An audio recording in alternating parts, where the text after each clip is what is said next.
Oh, well, this is that drummer that I've been doing. I just thought I'd mention a bit about fettling again, or the removal of moulding imperfections and distortions, which takes an awful long time. And of course the painting is the relatively quick, pleasant, enjoyable process. This fettling probably takes about 3/4 of the time at least, if it's just a straightforward figure without any alterations, conversions rather, or improvements. So over the decades, I suppose, with fettling, one starts off, well, I did start off in the 70s with razor blades snapped in half, which tended to cut one's fingers to bits, and wasn't particularly wieldy. Not good for sort of recessed areas. But if you do use a scalpel blade on these soft plastic figures, you have to be very precise. Use the very tip of a blade usually.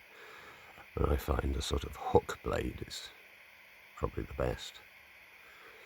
And the trouble with that is, with using a scalpel, is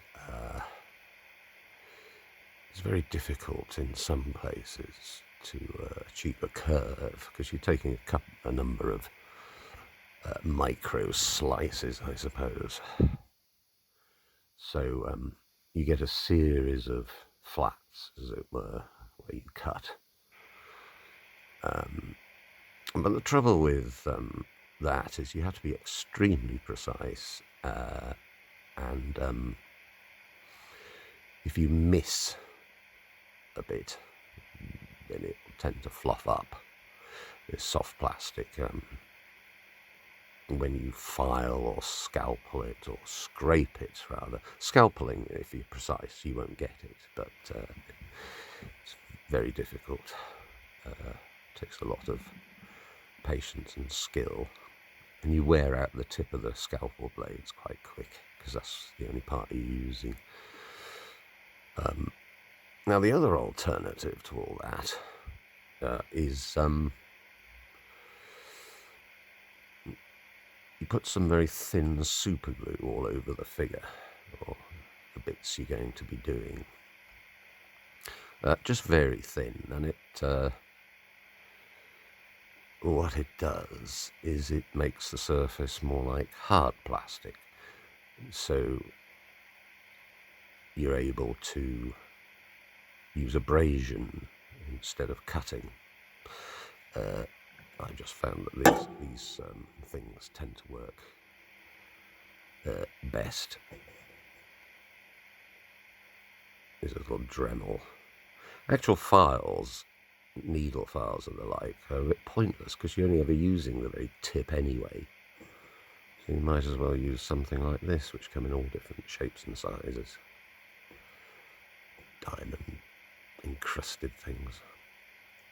So by using superglue all over the figure before you start filing or fettling, it stops you getting all that fluffy bit, all the fluffy bits sticking up, which are quite difficult to remove sometimes. So I suppose it strengthens the figure a little bit as well. So that's what I've found, is makes it easier. It's easier than scalpeling. Because with scalpeling, there are some places you just cannot get to on very curved sort of areas. It's very difficult.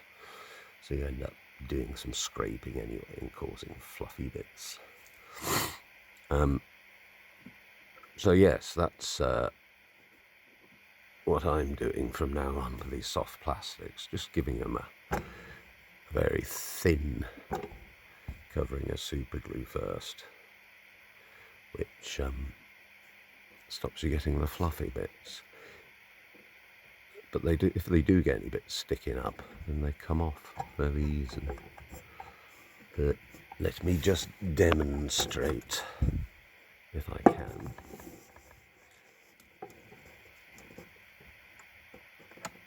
Right, I'm doing this through a magnifying light. I've got the camera very handily set up on a handle on the light. So, there you go.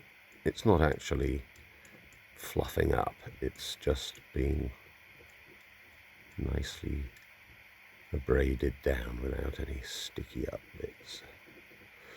You get this sort of white finish. But yes, he's a bit wobbly, this one.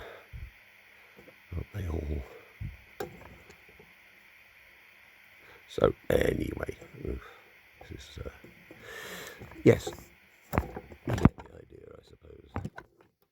Subjugating all those bits that stick up, very difficult to remove, and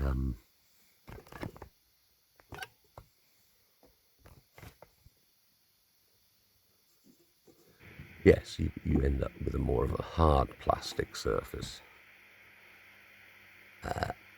Well, I've still got quite a while to go on this bloke.